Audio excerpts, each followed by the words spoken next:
Supreme court जल्द ही एक अहम फैसला सुनाने वाला है, जिसमें यह तय होगा कि क्या राष्ट्रपति डोनाल्ड ट्रंप ने अपनी इमरजेंसी शक्तियों का दुरुपयोग करते हुए व्यापक टैरिफ लगाए थे।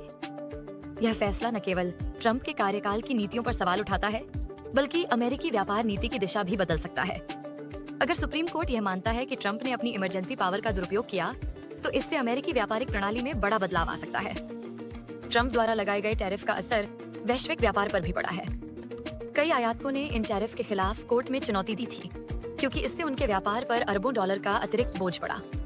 इस फैसले के बाद आयातकों को अरबों डॉलर के रिफंड मिलने की संभावना बन सकती है। इससे अमेरिकी व्यापार नीति की पारदर्शिता और जवाबदेही पर भी असर पड़ेगा। नीति में बदलाव से भविष्य में टैरिफ लगाने की प्रक्रिया और अधिक पारदर्शी हो सकती है। राष्ट्रपति ट्रंप ने अपने तरीके को सीधा, कम जटिल और बहुत तेज बताया था। यह फैसला न सिर्फ व्यापारिक जगत बल्कि हर अमेरिकी नागरिक के लिए महत्वपूर्ण है, क्योंकि इसका असर अमेरिकी अर्थव्यवस्था और वैश्विक व्यापार संबंधों पर भी पड़ेगा। डोनाल्ड ट्रंप एक बार फिर चर्चा में हैं। उन्होंने दावा किया है कि टैरिफ यानी सीमा शुल्क लगाने की उनकी रणनीति से सिर्फ 10 महीनों में 8 बड़े अंतर्राष्ट्रीय विवाद सुलझ गए हैं। ट्रंप का कहना है कि राष्ट्रपति को राष्ट्रीय सुरक्षा के नाम पर टैरिफ लगाने का स्पष्ट अधिकार मिला है। राष्ट्रपति को स्पष्ट अधिकार दिए गए हैं, ट्रंप ने कहा।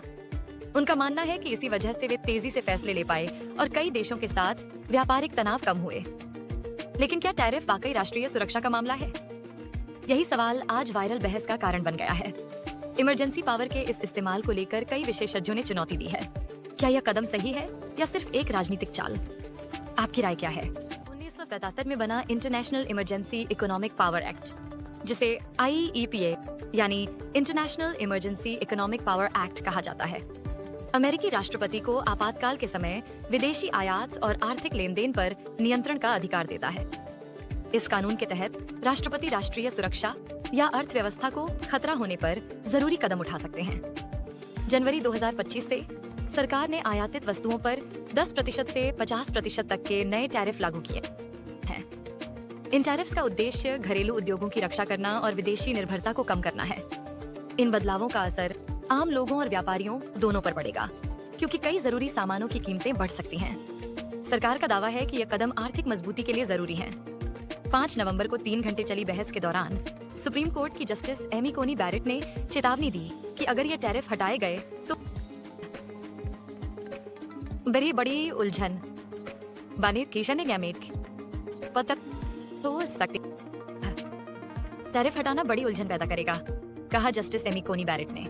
उनका मानना है कि यह कदम आर्थिक और कानूनी दृष्टि से जोखिम भरा हो सकता है।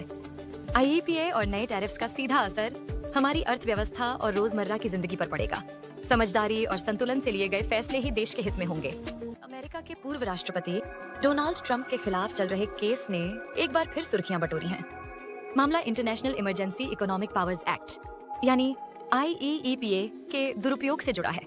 इस एक्ट के तहत सरकार को आपातकालीन आर्थिक फैसले लेने का अधिकार मिलता है, लेकिन ट्रंप पर इसके दुरुपयोग का आरोप लगा। मई में US court of international trade ने माना कि ट्रंप द्वारा IEEPA का दुरुपयोग हुआ। इसके बाद अगस्त में फेडरल सर्किट कोर्ट ने 7 के मुकाबले 4 जजों के बहुमत से इस फैसले की पुष्टि की। हालांकि सुप्रीम कोर्ट में रिव्यू की प्रक्रिया शुरू होने तक मामले को फिलहाल स्थगित कर दिया गया है। यह फैसला अमेरिका की राजनीति और कानूनी व्यवस्था में बड़ी हलचल मचा रहा है। सोशल मीडिया पर यह खबर वायरल है और लोग लगातार अपडेट्स का इंतजार कर रहे हैं। अब सबकी नजरें सुप्रीम कोर्ट की समीक्षा पर टिकी हैं, जो इस केस की अंतिम दिशा तय करेगी। ट्रेजरी सेक्रेटरी स्कॉट बेसेंट ने हाल ही में टैरिफ से जुड़े महत्वपूर्ण मुद्दों पर बयान दिया है।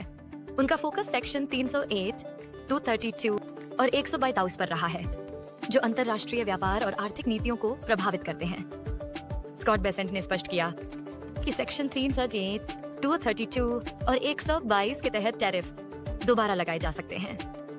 इन टैरिफ का मकसद विदेशी उत्पादों पर शुल्क लगाकर घरेलू बाजार की सुरक्षा करना है। हालांकि इन सेक्शन के पुनः लागू होने से व्यापार जगत में हलचल मच सकती है और इससे अमेरिकी कंपनियों पर भी असर पड़ेगा। बेसेंट ने बताया कि इन सेक्शन के तहत टैरिफ लगाने की प्रक्रिया में कई कानूनी सीमाएं हैं। हर निर्णय को कानूनन चुनौती दी जा सकती है, जिससे प्रक्रिया लंबी और जटिल हो जाती है। अगर कोर्ट टैरिफ के खिलाफ फैसला देती है तो सरकार को मासिव रिफंड देना पड़ सकता है। इस स्थिति में कंपनियों को बड़ी रकम वापस करनी पड़ सकती है। फैसला 2025 के अंत या 2026 की शुरुआत में आने की संभावना है, जिससे व्यापार नीति की दिशा तय होगी।